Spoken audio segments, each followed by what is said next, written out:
మాట్లాడినా అని చెప్పి మాట్లాడుతున్నాడు.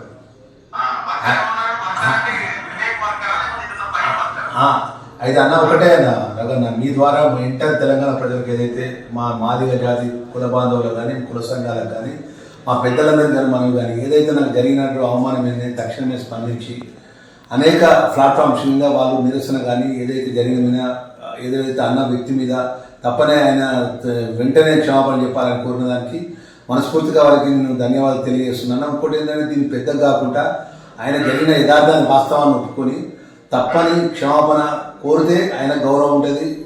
ఆయన అన్న మాటకు వ్యక్తిగతంగా ఒక నడడం తప్పని విషయంలో కూడా ఆయన క్షమాపణ ఇస్తే ఆయన మంచి ఉంటుంది అనేది నేను మీ ద్వారా చెప్తున్నాను.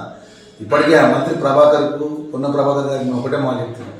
అటు డాక్టర్ వివేక్ మా వర్గము మంత్రి అనుకున్నప్పటికీ ఆయన లేచిపోతే ఆయన వస్తాడా రాడా అని ఆయన కొద్దిగా అవమానంగా మాట్లాడతారు.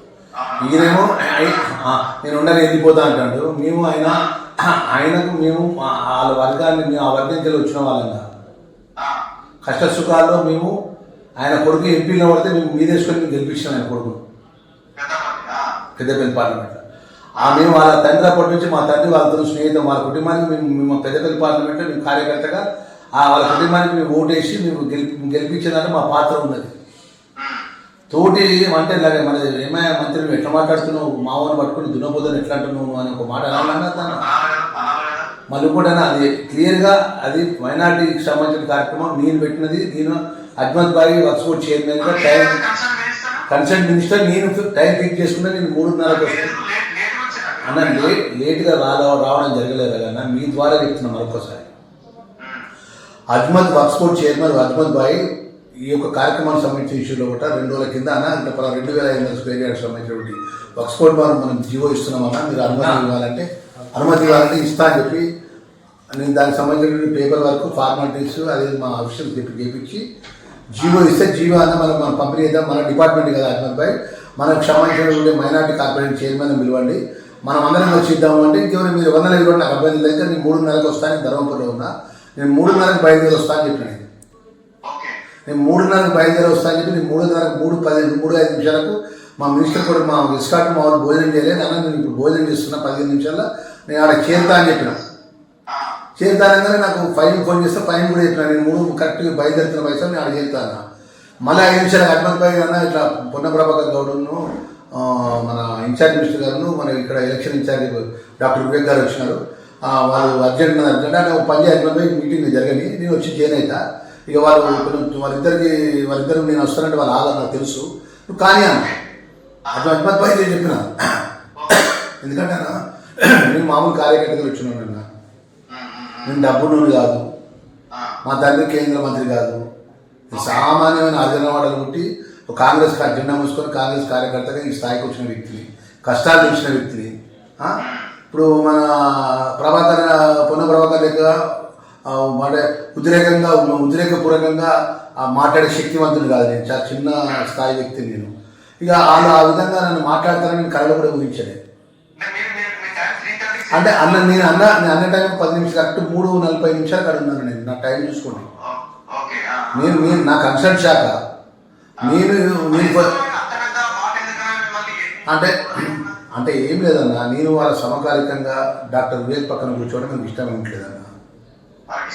ఆయన మొదటి నుంచి మా వర్గాన్ని వ్యతిరేకిస్తాను కదన్నా, మా వర్గీకరణ కేటగిరీస్ అనుకుంటే మమ్మల్ని వ్యతిరేకిస్తాడు.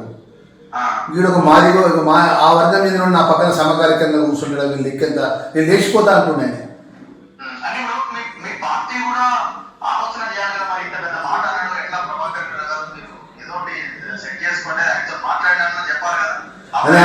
అందుకనా నాకు అంత పెద్ద అవమానం జరిగినప్పుడు నేను మనసు బాధ చేసుకొని నిన్న మీతో ఒక మాట అన్నా అది నన్ను కాకపోవచ్చు అని ఒక మాట నేను మీతో మాట్లాడి.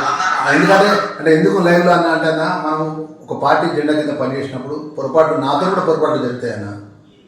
పొరపాటు సరి చేసుకుంటాడు కావచ్చు. ఆయన ఫోన్ చేసి అన్న ఏదో ఫ్లో అంటే తప్పు తెచ్చు మనకున్న స్నేహితులతో మన ఒక జిల్లా వాళ్ళం నేను బీసీని ఎస్సీని అన్న నేను మనసులో పెట్టుకోకు, నువ్వు దాని పెద్దగా నువ్వు ఆలోచించాల్సిన అవసరం లేదు నువ్వు అది అని చెప్పి ఆయన మనకు ఇష్టం వచ్చిన లాంగ్వేజ్ ఒక మాటన్నా మాట్లాడతాను అనుకున్నా.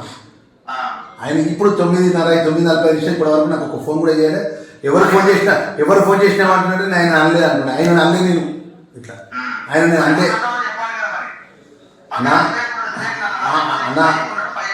అన్న రఘు అని ఒకటే అన్న, నాకు బాధాకరమైన విషయం ఏంటంటే అన్న, మేము కాంగ్రెస్ జెండా కాంగ్రెస్ పార్టీని నమ్ముకొని విద్యార్థిగా ఆ స్థాయికి ఈ స్థాయి వచ్చినామన్న. నేను 3 నెలలుగా మంత్రిగా పనిచేస్తున్నా, మీరు నా రిపోర్ట్ తీసుకుంటున్నా, ప్రజలకు అందుబాటు ఉంటున్నా, పేదోళ్ళకి అందుబాటు ఉంటున్నా, మా ప్రభుత్వ పరంగా నిబంధనలకు అనుగుణంగా పనిచేస్తున్నా తప్ప నేను ఉరుకులాట కానీ ఆవేశపడే విధంగా ఎక్కడ కూడా తప్పు చేస్తాను. నన్ను లక్ష్మణ్ కుమార్ అంటే ఏమన్నా నన్ను తిట్టని, కానీ నా జాతిని తిట్టడం కరెక్ట్ కాదు కానీ నేను మాదిగా ఉన్నాను కాబట్టి నాకు మంత్రి ఇచ్చింది అన్న. నన్ను మాదిగా వర్గం నుంచే మంత్రి ఇచ్చింది. ఇక ఆయన ఇప్పటికైనా అన్న, ఇప్పటికే ఇవాళ నుంచి రేపటి దాకా చూస్తామన్నా. రేపటి వరకు కూడా ఆయన మార్పు రాకుండా